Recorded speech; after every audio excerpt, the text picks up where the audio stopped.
Olá! Na aula de hoje, a nossa última aula do curso, nós falaremos sobre as principais produções contemporâneas em Portugal e no Brasil. Agostina Bessa Luiz é considerada pela crítica uma das grandes revelações da moderna literatura portuguesa. Ela ganha notoriedade a partir de um concurso promovido por uma grande editora portuguesa. Neste concurso, ela recebe o primeiro prêmio. Seu texto é eleito por unanimidade entre vários outros concorrentes. Vejamos que livro é esse. O livro A Sibila conta a história de 3 gerações da família Teixeira, com destaque para as figuras femininas da casa, em especial para a Quina, uma mulher forte e decidida. A palavra Sibila do título refere-se a ela e significa uma pessoa com inquietação espiritual, uma espécie de feiticeira. Vejamos agora a imagem de José Saramago, outro grande representante da literatura portuguesa moderna. Nos últimos tempos, José Saramago é um dos escritores portugueses mais lidos e traduzidos para outras línguas, tanto que em 1999 ganhou o Prêmio Nobel de Literatura. Entre suas principais obras estão O Evangelho segundo Jesus Cristo e Memorial do Convento. Vejamos agora a capa do livro O Evangelho segundo Jesus Cristo. O livro Evangelho segundo Jesus Cristo provocou um grande escândalo na época em que foi publicado. Dizem as más línguas que Saramago só não foi excomungado pela Igreja Católica porque era ateu. Nesse livro, Saramago reconta o Evangelho de Jesus Cristo sob um outro prisma. A narrativa é toda construída a partir de um processo de humanização da figura de Jesus Cristo, em detrimento do seu caráter divino. Memorial do Convento é outro livro importante desse autor. Nesse texto, nós encontramos uma narrativa voltada para o período da Inquisição em terras portuguesas. Saramago também nos deixa uma grande contribuição. Por quê?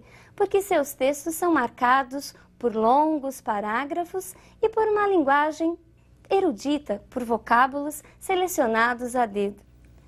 Mas vejamos o que estava acontecendo no Brasil. Quais são as produções contemporâneas? Entre as vanguardas poéticas modernistas, nós temos o concretismo, a poesia praxis, a poesia social e a poesia marginal. A poesia concreta, acreditando que a estrutura do verso tradicional já estava ultrapassada, propôs uma nova interpretação poética. Voltou-se para quê? Voltou-se para os aspectos materiais dos versos, para o aspecto gráfico da palavra. Esses poetas estavam preocupados em ocupar o espaço que até então muitas vezes ficava branco na folha.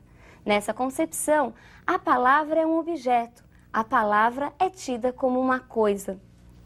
Vejamos a imagem dos 3 grandes representantes da poesia concreta. Décio Pinhatari, Haroldo de Campos e Augusto de Campos foram os idealizadores da poesia concretista. Suas ideias começaram a circular a partir da revista Noigrandes, palavra de origem provençal que significa antídoto contra o tédio. Mas essa poesia só foi lançada oficialmente em 1956, por ocasião da Exposição Nacional de Arte Concreta, realizada no Museu de Arte Moderna de São Paulo. O poema Beba Coca-Cola é considerado o símbolo destes poetas. Beba Coca-Cola, babicola, beba coca, babicola, caco, caco, cola, cloaca. O poema de Décio Pinhatari transforma, através do jogo de palavras, do jogo de significados, uma das propagandas mais conhecidas no mundo numa espécie de antipropaganda. Vejamos uma das possíveis leituras deste poema. Acompanhe a leitura das palavras destacadas. Babi, caco, cocô, cocô. Mesmo sem o acento, o poema sugere a leitura da palavra como cocô. Cola, cala, coca. Baba, caca, aca. Aca aqui é sinônimo de mau cheiro. Beba, babe, beba, babe. Percebeu que novas palavras podem ser criadas a partir dessa leitura? Palavras estas que apresentam um caráter negativo, atribuindo um aspecto negativo a toda a propaganda, daí chamarmos de antipropaganda. Outra manifestação é a poesia praxis. A poesia praxis surgiu de um desentendimento entre os poetas que participavam do concretismo. Esses poetas, que se desentenderam, passaram a acreditar que a palavra tinha muito mais força, que a palavra era um organismo vivo e que por isso deveria ser trabalhada de uma outra maneira. Mário Chamy foi o principal representante dessa corrente. Vejamos um de seus textos. Agiotagem. 1, 2, 3. O juro, o prazo. O por, o cento, o mês, o ágio. Porcentágio. 10, 100, 1000. O lucro, o dízimo, o ágio, a moral, a monta em péssimo. Empréstimo. Muito, nada, tudo. A quebra, a sobra, a monta, o pé, o cento, a cota, a janota, a agiota. Nós temos também a poesia social, que ao contrário dos exageros do concretismo ou da energia da poesia praxis, voltou-se para as questões sociais e volta também a alguns aspectos do verso tradicional. Ela estava mais preocupada com as questões de caráter político, econômico e social. Vejamos um texto de Ferreira Goulart. Não há vagas. O preço do feijão não cabe no poema. O preço do arroz não cabe no poema. Não cabem no poema o gás, a luz, o telefone, a sonegação do leite, da carne, do açúcar, do pão. O funcionário público não cabe no poema, com seu salário de fome, sua vida fechada em arquivos. Como não cabe no poema o operário, que esmerila seu dia de aço e carvão nas oficinas escuras.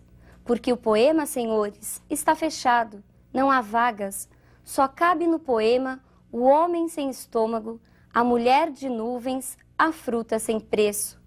O poema, senhores, não fede nem cheira. Por último, nós temos a poesia marginal. E por que marginal? Porque nessa época, os autores que não eram muito conhecidos não tinham seus textos publicados pelas grandes editoras. Eram eles mesmos que produziam seus textos e arrumavam uma forma de divulgá-los, sendo por isso conhecidos como poetas marginais e sua poesia, a poesia marginal. Vejamos um exemplo clássico dessa poesia marginal em Paulo Leminski. O assassino era o escriba.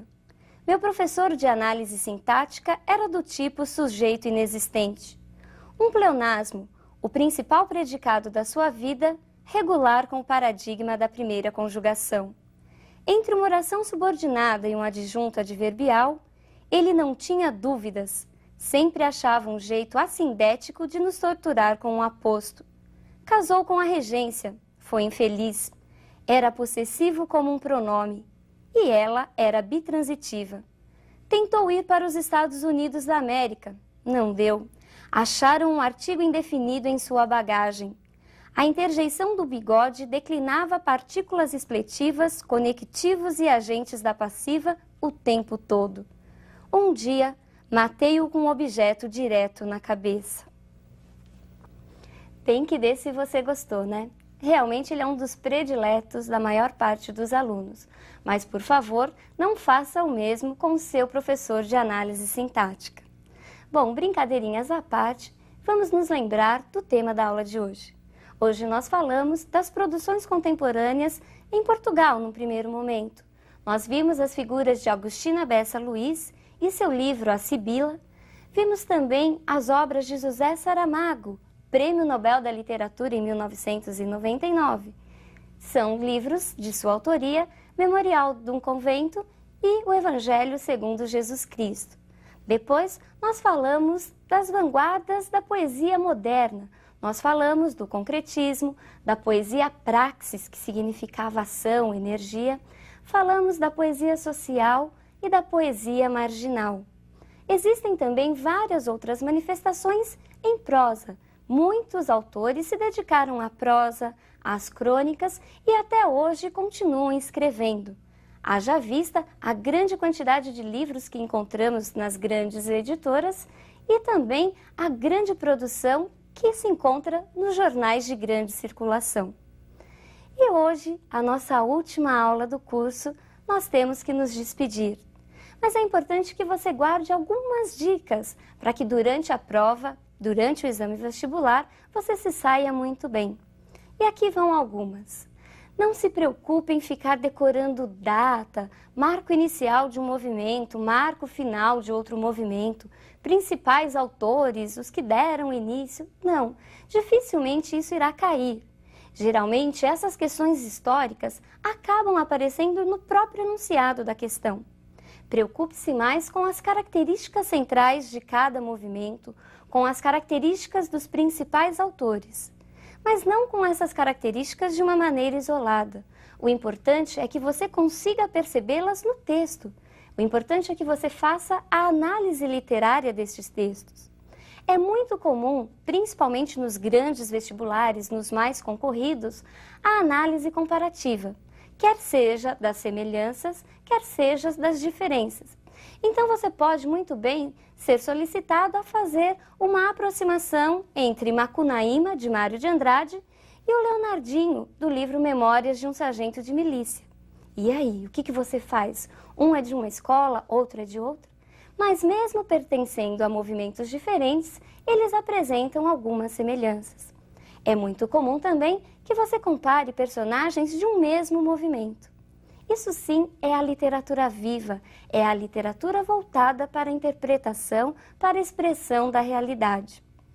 Bom, pessoal, eu espero que os nossos encontros tenham servido e que você realmente os aproveite durante a prova.